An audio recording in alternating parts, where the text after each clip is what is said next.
Jari jemari merayap. Kira-kira pukul 2 pagi saya terjaga apabila mendengar suara operator telefon radio taksi membuat panggilan. Ada penumpang dari Bukit Antarabangsa nak ke Taman Tun Dr. Ismail yang berdekatan kawasan sila lapor.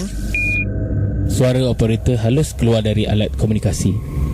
Tanpa berfikir panjang, saya terus menyambut panggilan dan menyatakan sanggup untuk mengambil penumpang itu. Dari jalan Hulu Klang, saya masuk ke simpang Bukit Antarabangsa yang jalannya banyak selekoh tajam. Malangnya, kira-kira 5 minit kemudian operator memberitahu supaya saya tidak terus ke kondo tersebut kerana teksi lain telah mengambil penumpang itu. Dah dekat nak sampai ni, beritahu saya pada operator. Janganlah marah-marah, saya pun tak tahu. Taksi tu tak lapor pun tiba-tiba saja beritahu dah ambil. Suara operator membela diri. Okeylah, saya pusing balik, kata saya. Sedikit kecewa dengan apa yang berlaku. Sudahlah halang ada di Bukit Antarabangsa, lebih baik saya teruskan perjalanan hingga ke kondo tersebut. Manalah tahu kalau adalah penumpang lain. Jika tak apa, asalkan hati puas. Sewaktu tiba di pondok pengawal, tidak ada siapa-siapa di situ. Kemudian saya buat pusingan you dan patah balik. Saya pandu kereta perlahan-lahan sambil menikmati pemandangan Kuala Lumpur dari lereng bukit. Di kiri dan kanan semuanya nampak gelap. Hanya kelihatan bayang-bayang hitam pokok-pokok.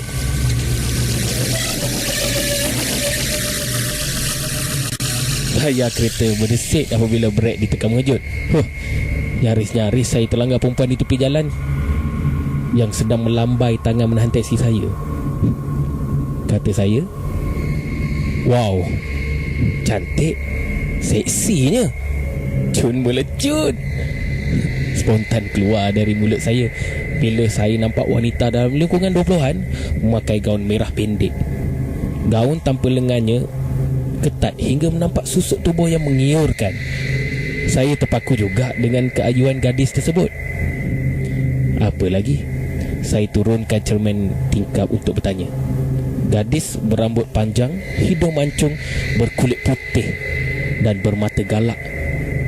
Dia tersenyum. "Gombak," ringkas jawapannya dalam pelat Cina. "Okey, boleh?"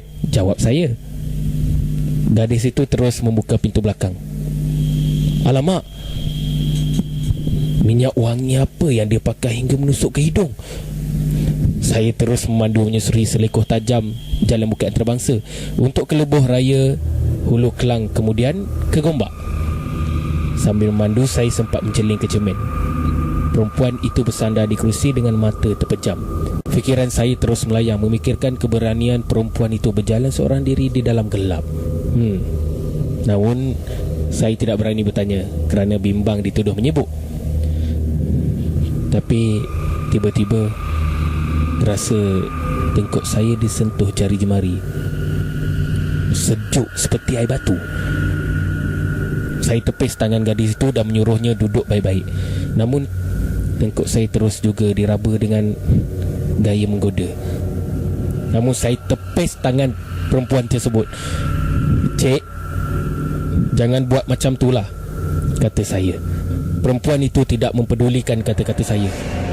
Dia terus juga meraba dan membelai tengkuk, bahu serta rambut saya. Kali ini saya bersuara dengan lebih keras sekaligus memandang ke cermin.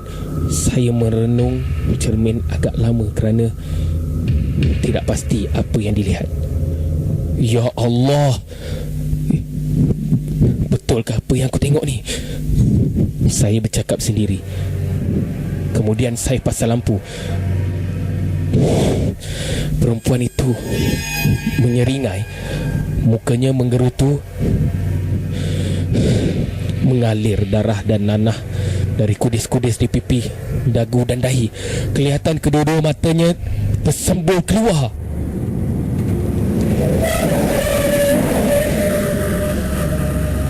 Saya terus tekan brek sekuat-kuat hati. Kemudian pusing steering untuk berpatah balik ke pondok pengawal di kondo tadi. Jari jemari berkuku panjang terus meraba-raba dan membelai tekuk saya. Kemudian beberapa kali saya cuba membaca ayat kursi, tapi lintang pukang tidak tahu apa yang saya harus baca. Lihat, lidah saya keluh. Kemudian saya cuba baca Al-Fatihah, pun sama juga, tak berjaya. Kereta yang saya pandu sekejap ke tepi, sekejap ke tengah. Saya bimbang jika jari jemari itu mencekik leher saya. Saya tekan minyak sekuat hati supaya cepat sampai. Peluh dingin mengalir membasahi baju. Rasa macam nak terkencing. Lutut menggeletar, seluruh badan seram sejuk. Semakin laju kereta, semakin lebar perempuan itu tersengih di cermin. Hampir-hampir besi penghadang di pintu pagar kondo saya langgar. Tolong! Tolong! Saya menjerit sambil membuka pintu teksi sebaik sampai ke bilik pengawal. Malangnya saya terjatuh. Kaki lembik, tidak mampu untuk berdiri atau berjalan. Saya cuba bangun, tapi tidak berdaya. Terasa lemah seluruh badan. Tak apa, saya merangkak pula. Tolong! Saya menjerit. Saya menjerit lagi sambil merangkak, kemudian meniarap seperti askar untuk ke pondok pengawal. Kemudian pengawal keselamatan berlari mendapatkan saya. Kenapa bang? Tanya mereka dengan muka cemas. Saya hanya menunjuk ke arah teksi. Mereka segera ke teksi, bertumbuk-tumbuk mengintai dari cermin tingkap. Yang kelihatan hanya wanita berambut panjang memakai gaun merah. Perlahan-lahan pintu belakang dibuka dan benda putih terbang keluar dari teksi. Pengawal lari lintang pukang masuk ke bilik dan mengunci pintu.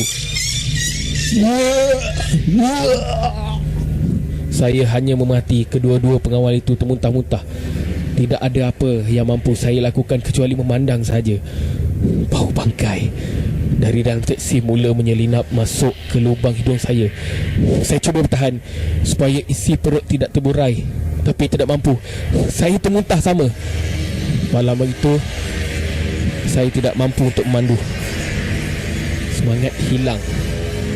Tambah-tambah bau itu masih melekat di dalam teksi. Menjelang subuh, 3 orang kawan saya datang membawa saya pulang. Teksi itu saya tinggalkan di kawasan berhampiran dengan pondok pengawal. Sejak peristiwa itu, saya tidak lagi berani mengambil penumpang di kawasan tersebut selepas setengah malam. Walaupun ditawarkan bayaran berkali ganda, walaupun beribu ringgit, namun saya tidak akan buat lagi. Tidak mungkin.